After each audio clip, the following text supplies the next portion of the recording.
Good morning student. आज हम start कर रहे हैं मांग की लोच। हमारा जो चैप्टर चल रहा है उसमें एक टॉपिक है मांग की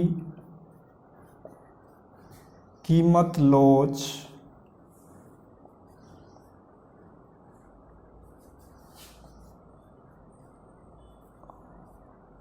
को प्रभावित करने वाले तत्व।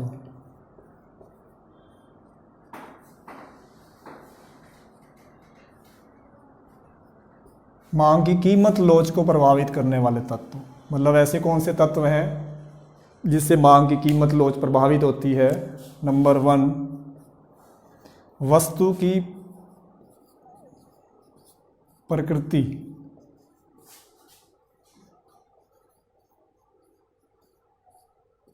आपको पता है वस्तुएं बहुत प्रकार की होती हैं, जैसे मान लो अनिवार्य वस्तुएं, नमक, माचिस, सब्जियां। जो अनिवार्य वस्तुएं हैं उनकी जो मांग की लोच होएगी वो कम लोचदार होएगी, क्योंकि वो तो बदलने वाली नहीं।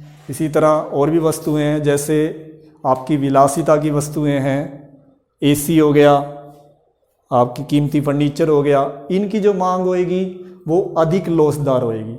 मतलब ये कि अगर कीमत में परिवर्तन होगा तो विलासिता की वस्तुएं हैं उनकी मांग जल्दी बदल जाएगी। और भी वस्तुएं हैं जैसे आरामदायक वस्तुएं हैं, ये कूलर हो गए, पंखे हो गए, इनकी मांग की लोच एवरेज होएगी, औसत टाइप की होएगी।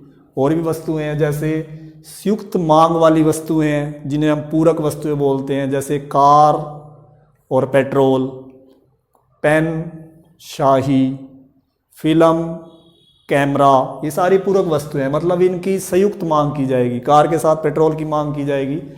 जो पूरक वस्तुएं हैं मतलब संयुक्त मांग वाली वस्तुएं हैं उनकी मांग बेलोचदार होती है, कम बदलती है। दूसरा तत्व है हमारे पास स्थानापन्न वस्तुओं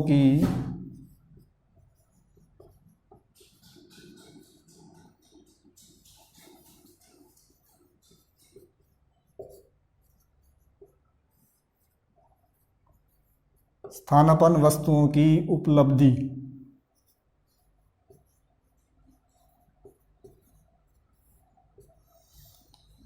जिन वस्तुओं के स्थानापन्न उपलब्ध होते हैं उनकी मांग अधिक लोचदार हो जाती है। जैसे हम चाय के स्थान पे कॉफ़ी का प्रयोग कर सकते हैं, मौसमी के रस के स्थान पर संतरे का रस का प्रयोग कर सकते हैं। तो जिन वस्तुओं के स्थानापन्न उपलब्ध हैं उनकी मांग अधिक लोचदार हो जाएगी, और जिन वस्तुओं के स्थानापन्न उपलब्ध नहीं है तो उनकी मांग कम लोचदार हो जाएगी।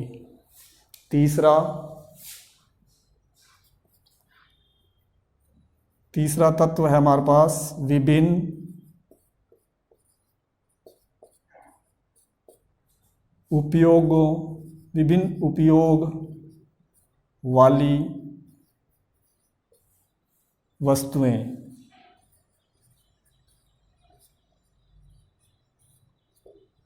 विभिन्न उपयोग वाली वस्तुएं, जिन वस्तुओं के विभिन्न उपयोग होते हैं जैसे बिजली, दूध, उन वस्तुओं की मांग अधिक लोचदार होती है। बिजली का प्रयोग कई चीज़ों में किया जाता है, आपको पता है, पंखे चलते हैं, हमारे हीटर चलते हैं, प्रेस यूज़ होती है, फ्रिज में यूज़ होती है। अगर बस बिजली की कीमत बढ़ जाए तो उसका प्रयोग महत्वपूर्ण कार्यों के लिए किया जाएगा। मतलब जिन वस्तुओं के विभिन्न उपयोग होंगे उनकी मांग अधिक लोचदार हो जाएगी, और जिन वस्तुओं के विभिन्न उपयोग नहीं होते उनकी मांग कम लोचदार हो जाएगी। मतलब आपको हर पॉइंट में ये बताना है कि मांग की लोच आपकी अधिक हो रही है या कम हो रही है, लोचदार हो रही है या बेलोचदार हो रही है। नंबर 4 तत्व है उपभोग का स्थगन।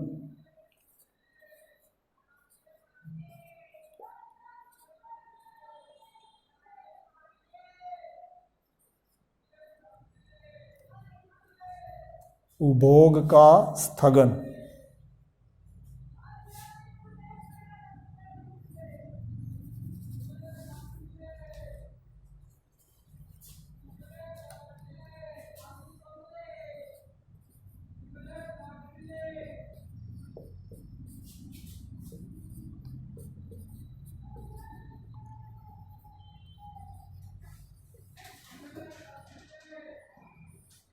उपभोग का स्थगन।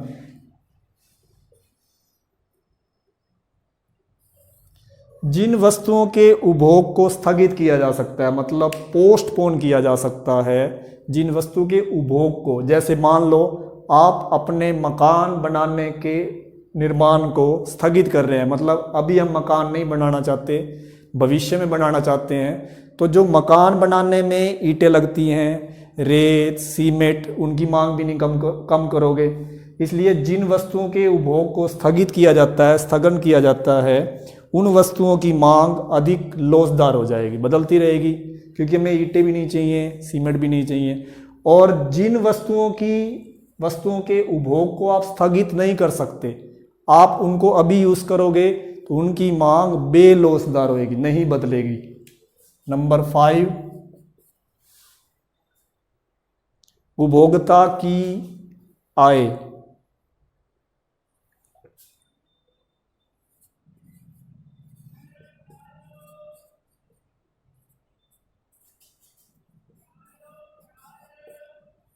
उपभोक्ता की आय, जिन उपभोक्ताओं की, जिन व्यक्तियों की आय बहुत अधिक होती है या बहुत कम होती है, उनके द्वारा जो भी वस्तुओं की मांग की जाएगी वो बेलोचदार होएगी।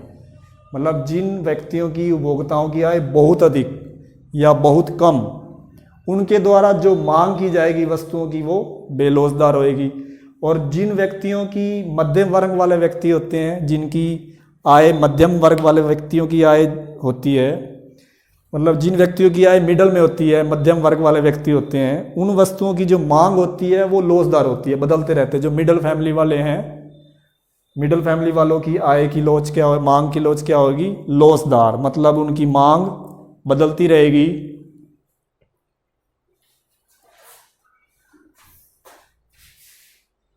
नंबर 6,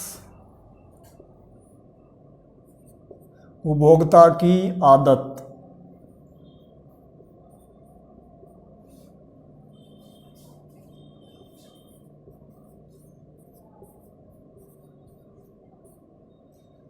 जिन वस्तुओं की अगर किसी व्यक्ति को आदत पड़ जाती है, उपभोक्ता को उस वस्तु की आदत पड़ जाती है, जैसे पान मसाला, सिगरेट, तो उन वस्तुओं की मांग बेलोचदार होती है, क्योंकि उन वस्तुओं की कीमत में परिवर्तन होने पर उन वस्तुओं की मांग कभी भी नहीं वो बदलेगा, क्योंकि उस वस्तुओं के प्रति वो हैबिचुअल हो चुका है, उसको उसकी आदत बन चुकी है उसकी। नंबर 7, किसी वस्तु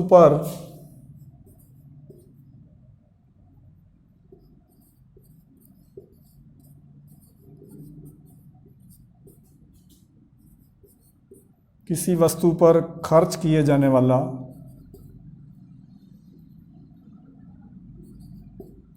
किसी वस्तु पर खर्च की जाने वाली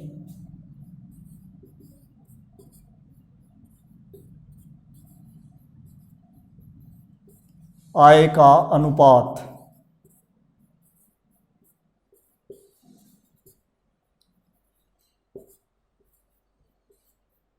किसी वस्तु पर खर्च की जाने वाली आय का अनुपात।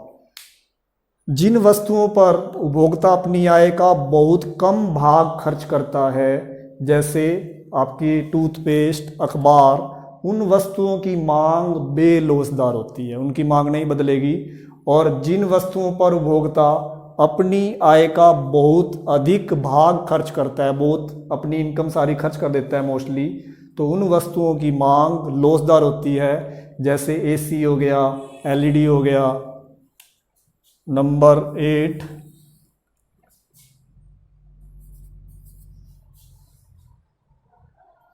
कीमत स्तर।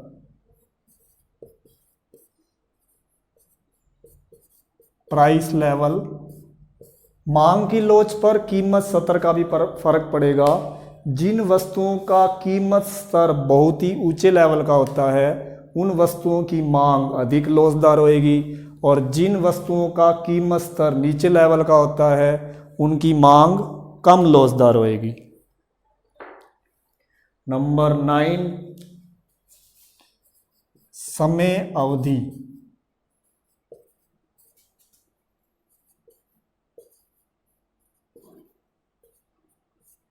समय अवधि, आपके समय अवधि का भी मांग की कीमत लोच पे प्रभाव पड़ेगा। जो अल्पकाल होता है, अल्पकाल में वो वस्तु की मांग बेलोचदार होती है, क्योंकि अल्पकाल में समय कम होता है, इसलिए अपनी उस वस्तु की मांग नहीं बदलते, बेलोचदार होती है। लेकिन जो दीर्घकाल होगा उसमें वस्तु की मांग लोचदार होएगी, क्योंकि दीर्घकाल में उपभोक्ता अपनी आदतें बदल सकता है, इसलिए मांग की लोच उसकी वहाँ पे लोचदार होएगी।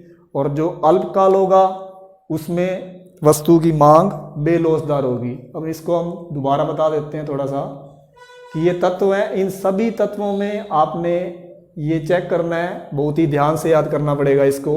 पहला है वस्तु की प्रकृति, मतलब जैसी वस्तु होएगी वैसे उसकी मांग होएगी, या तो लोचदार होएगी या बेलोचदार। विभिन्न उपयोगों वाली वस्तुएं, जिन वस्तुओं के विभिन्न उपयोग होते हैं उस केस में क्या होगा, कम लोचदार होगा या अधिक लोचदार होगा। उपभोग का स्थगन, जिन वस्तु का उपभोग आप अभी नहीं कर रहे भविष्य में करोगे उस पर क्या प्रभाव पड़ेगा। उपभोक्ता की आय या तो बहुत ज़्यादा हो जाएगी या बहुत कम हो जाएगी, या फिर मिडिल फैमिली वाले व्यक्ति होंगे। उपभोक्ता की आदत, जिन वस्तुओं के प्रति आपकी आदत होगी है उस केस में क्या होगा। और किसी वस्तु पर खर्च की जाने वाली आय का अनुपात, अगर आप वस्तु पे कैसा खर्च कर रहे हैं, अपनी आय का ज़्यादा भाग खर्च कर रहे हैं, कम खर्च कर रहे हैं, उसके अनुसार आपको मांग की लोच क्या होएगी। कीमत सत्र, कीमत का सत्र का भी मांग की लोच पर प्रभाव पड़ेगा। और समय अवधि, मतलब अल्पकाल में मांग की लोच क्या होगी और दीर्घकाल में मांग की लोच क्या होगी।